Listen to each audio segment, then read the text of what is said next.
So a black face in a white space. Yes. This is your article now. There's too many magazines you write for. It's just Philadelphia Magazine, the long form. Yeah, this is a story that I read with Love your it. experience at Penn University. University of Pennsylvania. University of Pennsylvania, and you just went there coming from Houston, Texas. Yes. And you were talking about your experience, what type of school you graduated from, to now you're in an Ivy League school, and a lot of white people treated you different. Can you talk about your experience? And what inspired you to write that article? Okay, a lot of things. Well, first off, I'm from Houston, Texas. Clearly, it's in my accent. I still have my 281 cell phone. Yeah, I don't hear it. You don't hear it? There are people that listen to this show that's gonna say, no, he still got a little bit of Southern in his accent. I would say you have a little twang, but I wouldn't necessarily say you're from Houston. I don't know. I just probably feel like you've been here long enough that maybe. But I feel like when I go out, people always because when you told me next topic, that was Philly. Yeah. And I had to remind you, this is where you're Omarosa. So I went to Elsick High School, which Beyonce went there for a small stint of time before she did HSPVA, which is their visual performing arts school in Houston. That's where she got her diploma from? I don't know if she got her diploma. I can't confirm that.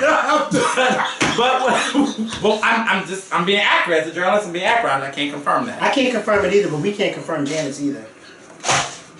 I don't think Janet I think Janet has plenty of honorary degrees. Beyonce don't need one either, baby. She don't need not one. Anyway, that's not the point. Because this will go a whole nother way. Back on top. Yeah, let's stay on top. Back on top. Okay? Because I'll kill two birds with one stone.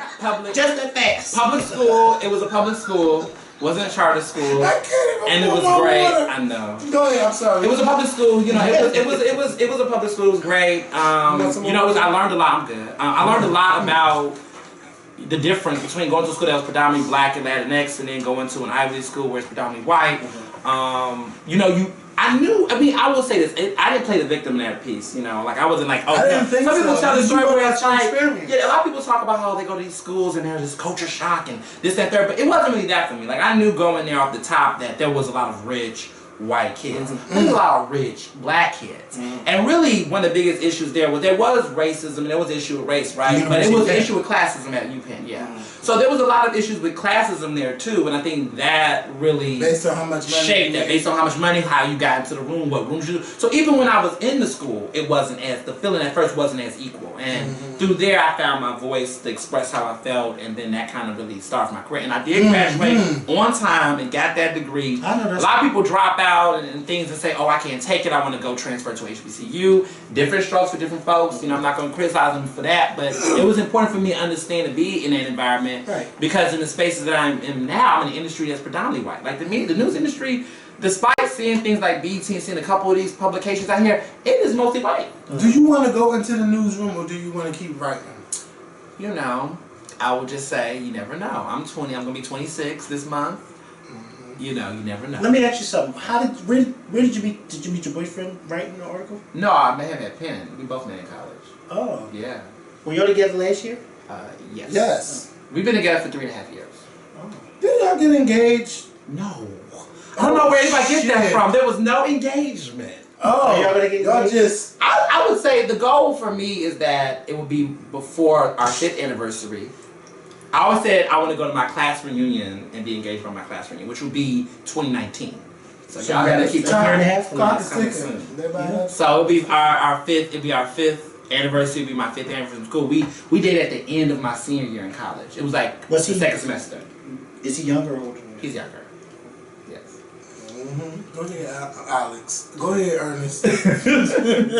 How much younger? About 3.5 years. That's not bad. It's not that bad. He was a freshman when I was a senior. And he get to learn from all your mistakes. And I get to learn from him too. So anyway, yes, go ahead. So I go to so like that's it. That was a different experience for me. And I wrote what made me write the piece. That's a good point that you asked.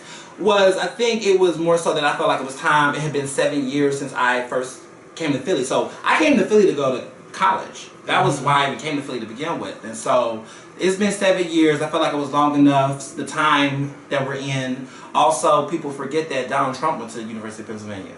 Yeah. He's an alum. And so I was like, all his children went. So I felt like it was a time to talk about this. But I didn't say anything about Trump in my article because he gets too much attention anyway. No. But I thought it was important to talk about, you know, spaces like that. Because a lot of times people think these Ivy League schools are like the besties in the world. And they are. But you have to know how to hustle. People think that when they get there, the school's going to make you. Mm-hmm. No job, no school, no place is going to make you. It will help you. It will give you a leg up. But you still got to come in there with a do-good spirit, regardless of where you go. If you go to Howard, Howard could be the best school for you, and you could turn up and go somewhere. You could go to community college and turn up and it could be the best thing for you. So people always feel like these labels and these things make you. It enhances you, but it does not make you. I've seen people go places like that and completely ruin their entire lives. Seriously.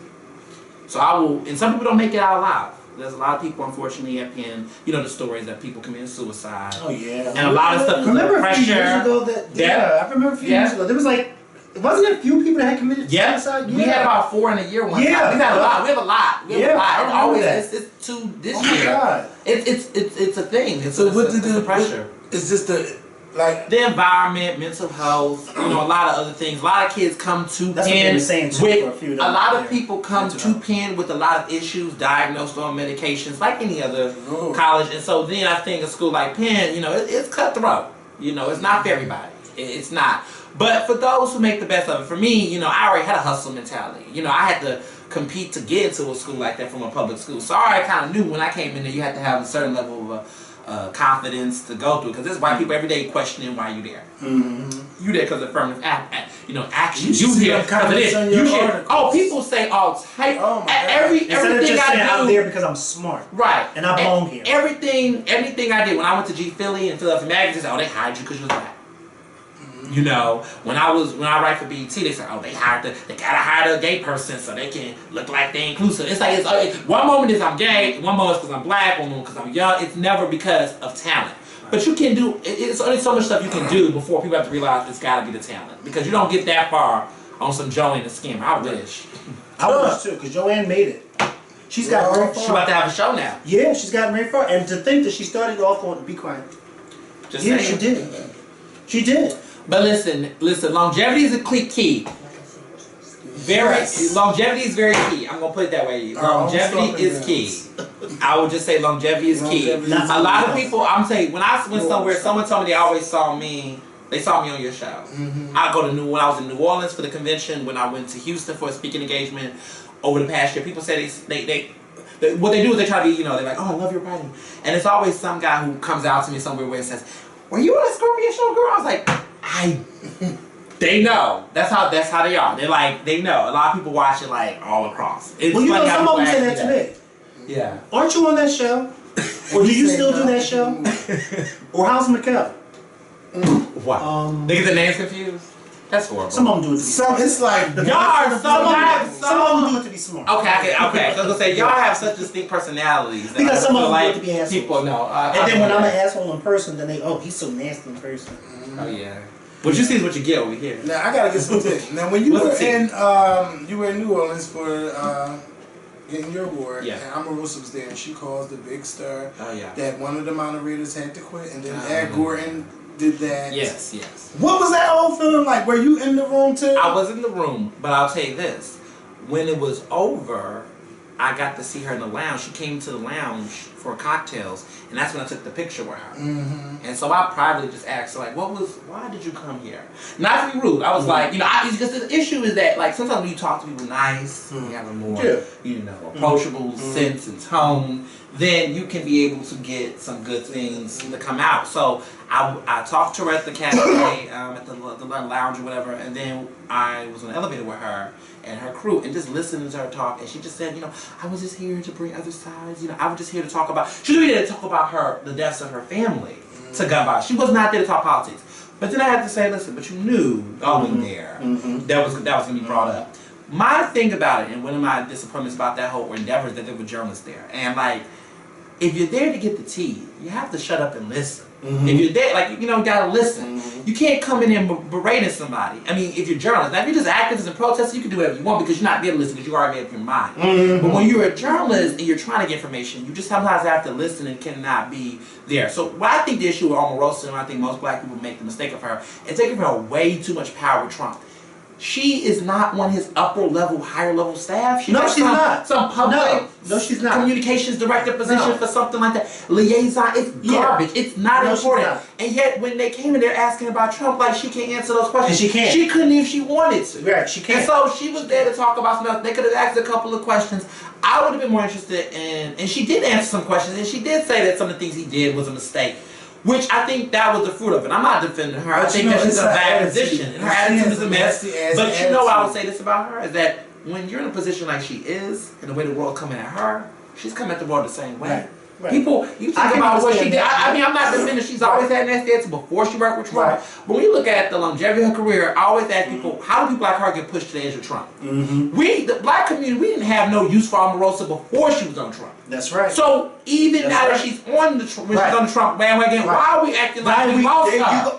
Why are we acting like we lost her? Because I feel the same way about her. I feel like this. We can't even expect. Why do we have a standard expectation? It's no need to even get mad. Because it's like we didn't, like you said, we had no use for her before Trump. We had no use for her. Before they can have her. You can have her. You could have always had her. Yes. We had no use for her before, now, or in the future. Right. At all. So why do I feel like now people now want to declare it's time to cancel her, it's time to this, it's time to that? Yeah, but we had no use for her. Like I don't know what they was canceling, but it's just it's seeing her in that position, just like it would be a different feeling. So are you surprised if you think about it? If Trump had to pick black people, look at all the black people he has put on. Those would be the only people he could get. Right. Because ain't nobody that's saying he got.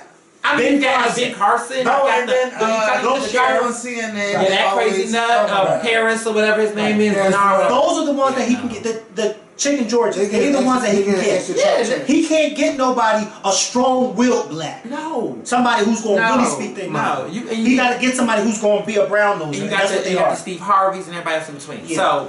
So Steve Harvey really tried it. I'm over him. Him, Charlamagne the God. And he still ain't. And like he didn't. I don't know why. And Charlamagne and Mary. Well, me and him had some issues. Well, yeah. Oh yeah, I remember that. He needs to invite you on his show. Who? So he's not going to know. Charlamagne's not going to have me on his show because of the fact that people like me, he doesn't like to be, people like him who base things off of their own psyche rather than actual facts. They're never going to want people like me that is smart, that's going to come with the facts, and also have a little bit of wit to challenge him, because he's so used to talking to dumb celebrities or celebrities who don't know anything about what's going on in the world. If you look at the people he put on his show, these academics and scholars he put, a lot of those, I would say, exception maybe a few on my first team. Because most of the people he put, but I mean, he puts Angela Rye was on there because Angela has something to promote. But some of these people he's giving a platform to. Like, I don't know why, something like Dr. Wesley Muhammad is on there. And the other ones that come on his show, they don't promote a product or a book or anything, but he'll have them on there speaking ignorance and stuff that he knows is not true, but he does it for sensationalism, and he likes to make himself like he's the smartest person in the group. So he's never going to put someone like me on there where clearly I will outsmart him, outfox him, outwit him, because that does not look good for him. And the radio business is a very cutthroat industry, so if you already have a media personality in there with another media personality, some people don't know how to share that table. Because really, I represent the future, and he's kind of dated with a lot of his jokes and a lot of stuff the shade that he throws, and the tea bags that are a mess. Anyway, he's just really lost his spunk. He had a little bit of personality, and I think he's kind of gotten so commercialized to the point. You said tea bag. Tea bags. Would you let him tea bag you? Huh? No. There's nothing that he can do for me.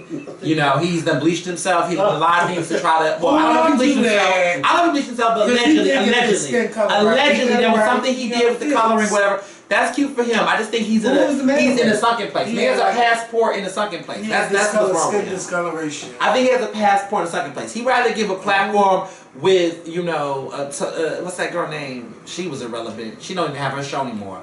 Now she's going to Fox. Tommy Loran, whatever her name is. He gave her a spotlight. He's always, kind of dealing with trash people on a regular basis. And when you hang with trash and stuff stink, he allows. So tell us how you really feel about Charlamagne. This is how I feel. I just don't. I'm not a fan. I'm just not a fan. And he's not a fan of me either. And we both have mutually agreed we're not fans. And y'all probably would hit it off real good. I think he should have me on the show. I think he should too. But he won't do that. And honestly, you know, I don't know what he would do. But it's easy to put a wall there because that is absolutely. Oh no, it's not ugly. You don't think? Well, I don't know. My standards are different. You got high standards, right? Yeah. Like my character. You should have seen what he just been with. No, I haven't. No. That's why I never seen it. Shut up. Okay. Anyway. What'd you say? That's why you haven't what? I said that's why I haven't probably seen them. Normally when it's something you don't want nobody to see. No. Well. Good night. You're not gonna let him come and do But next topic. Your show. Next topic. You're right. Yes, we want to thank. So let me stop. Yeah, right. I keep calling you Alex. Somebody in Alex is doing something. Alex Holly probably out. Yeah, because I said her name earlier. Yes. And then. Well, I don't think it's okay with great. Because I can only think about just men flirting with her all the They time. do. I go out to a lot She's of gonna events. get a nice rich man. A lot of people. You know, she's a great person. I consider her a friend. Well, where does she She's go to awesome. have them play with her? So I can go. 1925. I know Mike know a lot. 1925. Let me tell you something. Embassy. Bills. I think the assembly rooftop. I gotta talk to you. Stratus Okay. Lounge. We'll talk. Yeah. All right.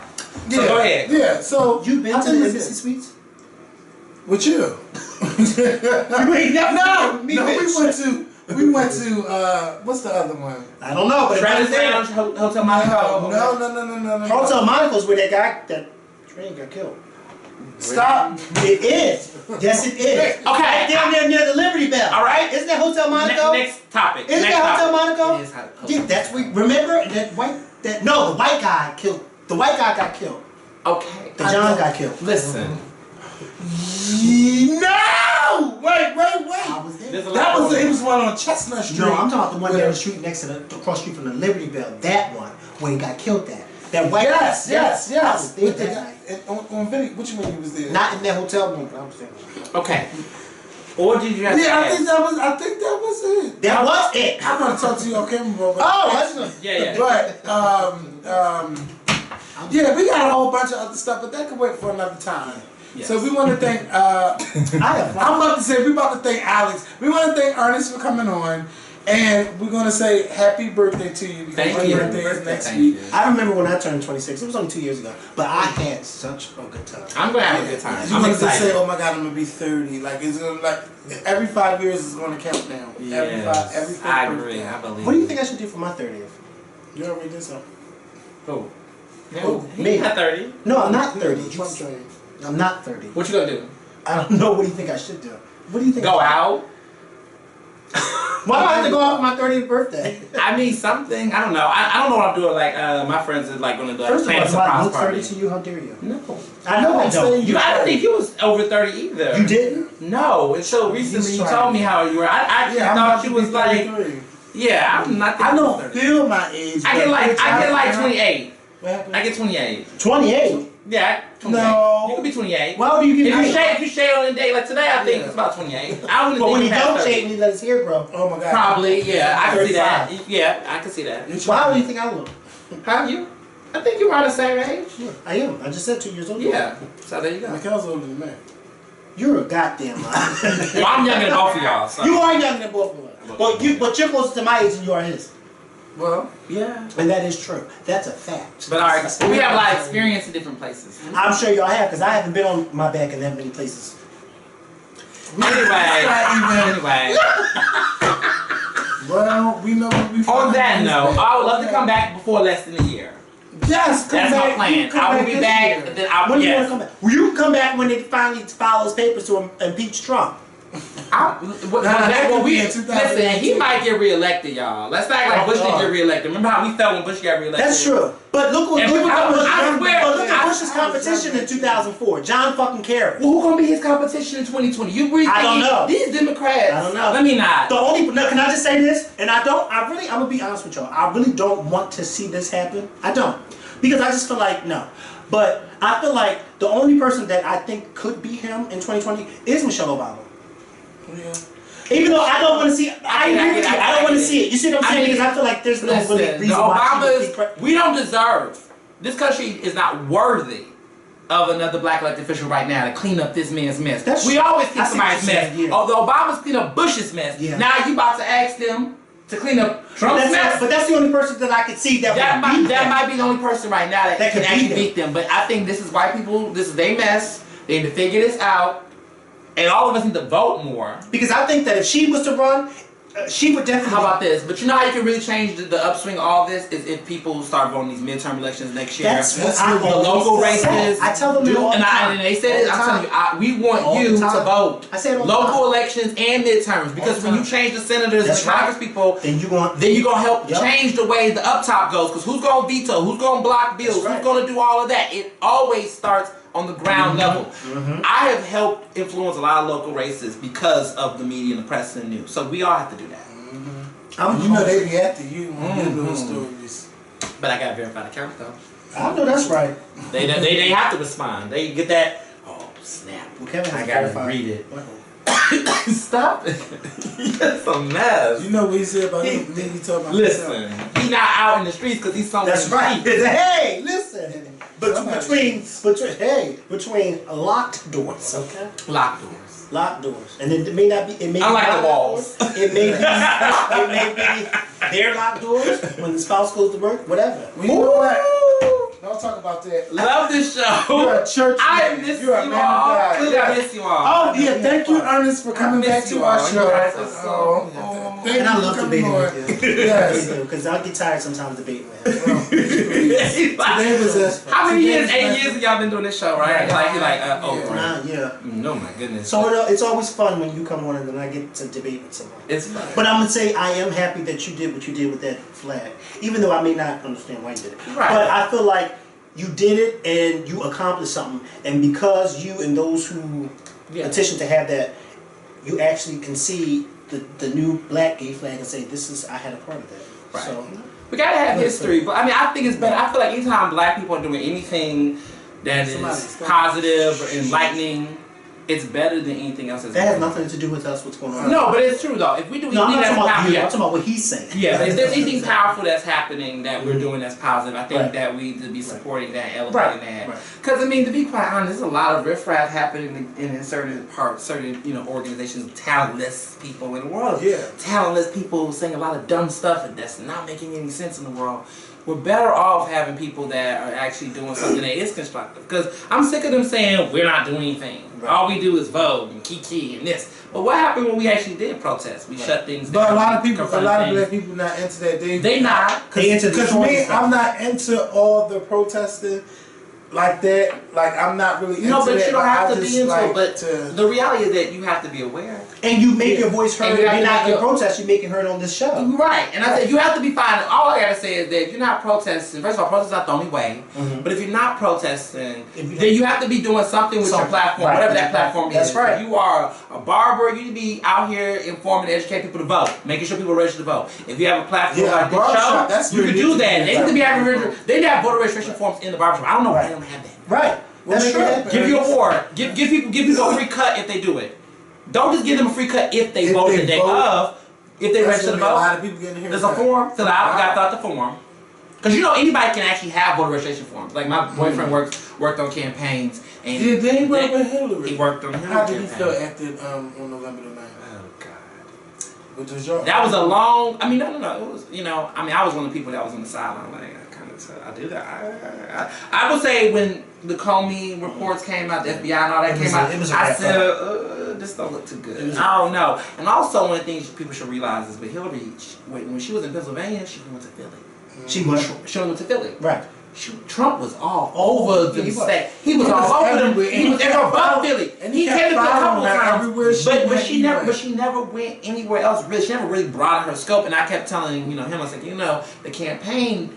I know they want big crowds, but sometimes it's not about having big crowds. Sometimes it's about going to these other areas because word of mouth. You go out there to York County where it's population mostly white people. She wanted to make sure she had that black vote here in Philly. Yeah, but that wasn't enough to take her over though. That wasn't enough to take her. Philadelphia normally sways political elections. This was the one time in recent history where it did not sway because those white women came out and they came out and they showed up, and so I think that was one thing. But like honestly, once we got to like I want to say the end of like the holidays and stuff, things calmed down. You said, you know what, I gotta move forward too. She disappeared. She hiding in the woods. I gotta get out there. I said, listen, you'll be all right. You get your job. He works for the state house now, so he's doing his thing. So it's good. It's interesting to see.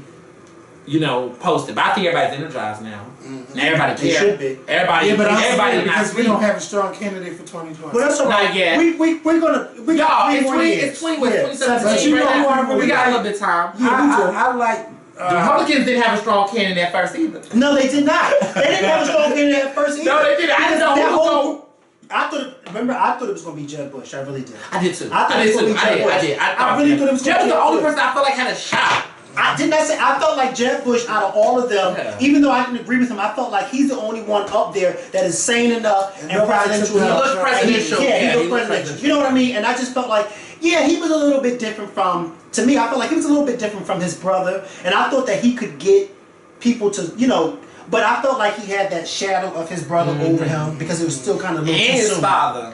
And, I feel like people did when they hired 3 of the same family members. Well, his mother said it.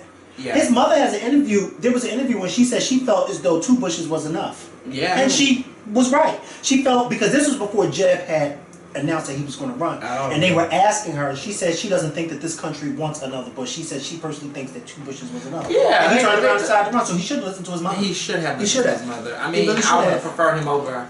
I would have preferred Kasich over all of them personally. Yeah, Kasich may run. Yeah. But I don't think. But see, the only problem is he's not gonna run against Trump. Yeah, because I feel like, and I was thinking, mind you, I was thinking about this the other day in the shower. I was saying to myself, what Republican would even have enough balls to run against Trump in 2020? Because they probably wouldn't even get the votes. Because Trump's base is so strong. Yeah. Especially with them redneck bigots. They are so for Trump. They don't care what Trump does or doesn't do. I think what's going to happen is that a lot of people just not going to be able to. If they vote, they're going to have to vote. They just cannot. They got to go everywhere, and they're going to go everywhere. And the Green Party vote just going to have to just chill out. Yeah. Because that was just a lot. I just also think too, Hillary just wasn't as much of a strong candidate compared to other people. I mean, we were almost forced. But she was more prepared than some down. But she was more prepared, and I think that's what a lot of us, like a lot of people, because I was a supporter. I felt like she was more prepared. Now, of course, other things like charisma and all that, no, she didn't have it at all. And I would have preferred her husband over her when it came to charisma, because Bill Clinton knows how to get out there and make you feel like he knows you. Yeah. But I felt like as far as preparedness, she was 10 times more prepared. Oh, there's no doubt about it. I think, but this is what happens with races like this, is that when you already have a weird constituency, which is mostly these middle of the road white voters, they either go for the extreme or they go for somebody that's really relatable to them. Right. I honestly think the only person that should have ran, but unfortunately they chose not to, and I respect that, was Joe Biden. Joe Biden would have got those people. Joe Biden say he would have? He would have. Yeah, he would have gotten those people. Oh, yes, he would have. He would have won. Let me tell you something. And I think that's what was that. But I think that there was a lot of stuff going on in his life. He lost his son, all that. Yeah, but his son. The wife and But see, Joe Biden, I agree with you 10,000% because Joe Biden. Now was at Penn. Comes from Pennsylvania. Yeah. He comes from Middle America, and he would definitely know how to talk to those people out there better than Hillary and better than Trump. Yeah, Delaware, yeah. He knew how to talk, and Joe Biden was way more relatable than Trump and Hillary Clinton. Yeah, definitely. And it's unfortunate that because I feel like in 2020 he's just not going to be doing it. Because he's going to be like 80, close to 80. Yeah, he's going to be close to 80. He's running for president. Trump is over 80 now, right? No, he ain't 80. He's 71. Donald Trump is 71. He's 71? Yeah, he's 71. Yeah, I don't know too much about Cory Booker running, and they said come out. He going to have to give him a wife or something. The only person I like for the Democrats. And it's sad to say that, but it's true. Because they're going to hold that against him. I'm speaking, yeah, exactly. He is going to have to get a wife. It's not like mayor. It's going to come up. It's going to come. I know we don't want it to come up. No, it's unfortunate, but it's going to come up. It's going to come up because if it came up about Donald Trump grabbing them women by the pussy, why wouldn't you think that it wouldn't come up? Well, I just think it's interesting. I just think people will say it's 2020. Yeah, but hello. First of all, we talking about another black man and then another black. I want Nina Turner. Nina Simone. It's Nina Turner. Because I like her. She's from Ohio. Oh, I think she likes these people. Just because we like these people don't think they're gonna have a chance to win. No, I know she wouldn't have no chance to win. What about Kamala Harris? We don't want people that we like. Because then you got a black woman, and then you got there's nothing wrong with then you say it's a black woman, but come on. Yeah. Like, and plus she's not capturing people, and she's already following at the Bernie Sanders. I don't really know who. It's like nobody has a strong. I don't really know who. But I like Nina Turner because she means what she says. I know exactly what she says. Yeah. I like her. I like her doing her commentary. I don't really have a person right now. I just really nobody. I really don't. I can't put my finger. No, because there's nobody out there yet. I like Deval Patrick. I said the same thing to listen. Yeah, the governor. I said, listen. I don't know if he has a chance because I mean the way this country is, they want someone white. We gotta find. Unfortunately, in this situation, look like we're gonna have to find a white person. But I feel like if Deval, listen, maybe Tim Kaine can make a comeback. No, he's goofy. I mean, I know he's goofy. Goofy's not a fucking word. Well, I mean, but like, I mean, I don't know who could. But I feel like sticking to Deval Patrick. I feel like if Deval Patrick started now. If he started getting his stuff together and started getting the right people on the team, standing up to Trump now. Ready for Pat. You know what I mean? In this all 2018, Ready for Pat. I feel like, but I said the same thing, and I was kind of weighing between him and Cory Booker. Yeah. But again, like you said, Patrick has actual experience. I mean, yeah. I'm no shade to Cory Booker, but I just think Cory Booker has gotten so much hype, and he's definitely a party favorite. But you know, let's not forget about what he did with that whole healthcare thing, y'all. Y'all forget about how he backdoored, he didn't vote on the line to support it. This are all receipts out there that he supported with the lobbyists, in favor of the lobbyists, and that he's got a lot of support. It was a healthcare revision or some sort, something along healthcare that he voted against that he shouldn't have. Deval Patrick's wife looks like Miss Kwan. Is she white or Asian? Oh, he's fine. I love him. You heard what he just said? I would vote for him. He looks presidential. He does, but are you just voting for him because you think he looks cocky? But he has the qualities. He was one of the first black. No, he does have the qualities. He's one of the few black governors we have. He's one of the few black governors we have in American history. I feel like Deval Patrick needs to start now. Yeah, he's probably fundraising now. Probably got a pack out there. He needs to, and I need to find it. Maybe you should find it because you're good with investigating reports. Maybe you should do what's the name? Pack for pack. Yeah. Well, how about you going down lemon tonight? Come on, I gotta go watch you one day. Yes. On top of down lemon. Yeah, and go off on Paris Denard. Oh my God. Good. He's not worth it. They always want to see us have a kid. Come on, stop being. You want to be on top of down lemon? Wait a minute, who? He don't pay me enough.